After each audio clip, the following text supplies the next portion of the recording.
Tonight my message is inspired by something someone said to me years and years ago, but it really stuck for me because, you know, all of us are on a journey for lasting change, for transformative change.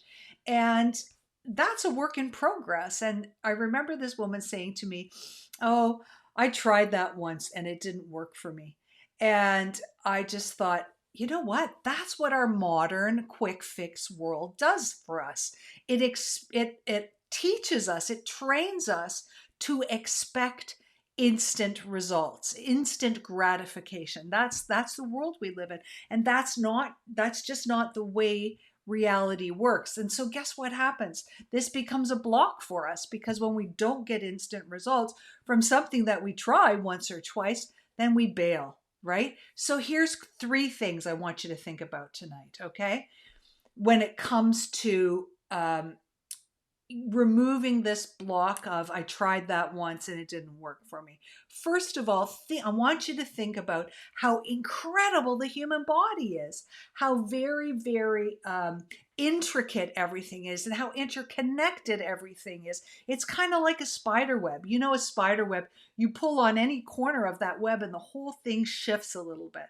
So there's a lot going on, and it took a lot for MS to be created. So just like that didn't happen overnight, getting rid of things and making things shift in the other direction isn't going to happen overnight. It takes time to turn things around. So that's the first thing I want you to think about.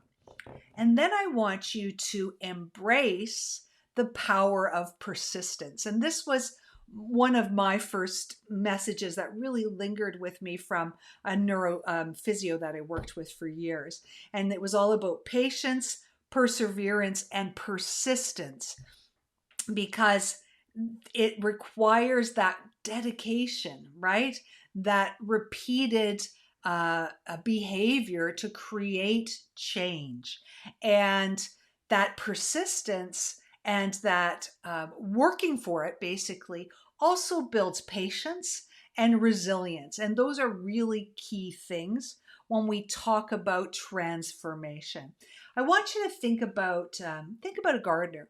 Think about planting a seed in a garden.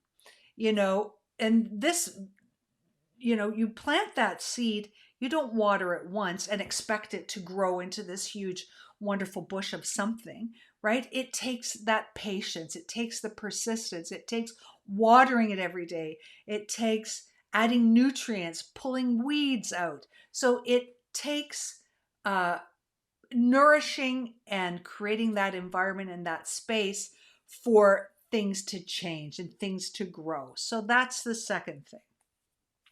The third thing is about celebrating things along the way because, you know, we get that fear, right? That a diagnosis or change, as we feel change happening in our body, creates a lot of fear. And it's not just fear of, oh my God, what's going to happen to me? It's fear of, am I doing everything I should be doing? Or, you know, is there something I'm missing out on? You know, the great old FOMO.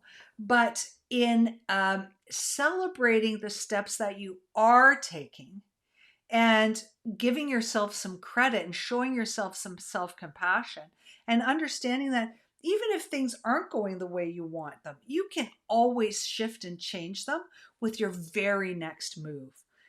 So that those are the three things I want you to talk about. It's not all about abandoning your efforts when you feel like, oh, I've tried this once and it didn't work for me, right?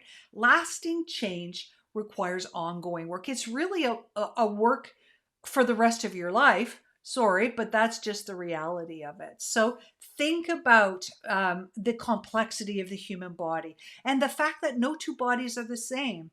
Think about the power of persistence and how through that patience you build resilience, and through that resilience you implement change.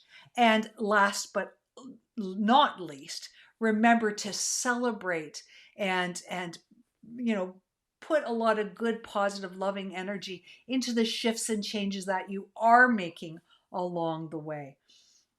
Remember, there's no destination here. This isn't a check mark list that is one and done, right? It's about the transformative journey and how that shapes you along the way.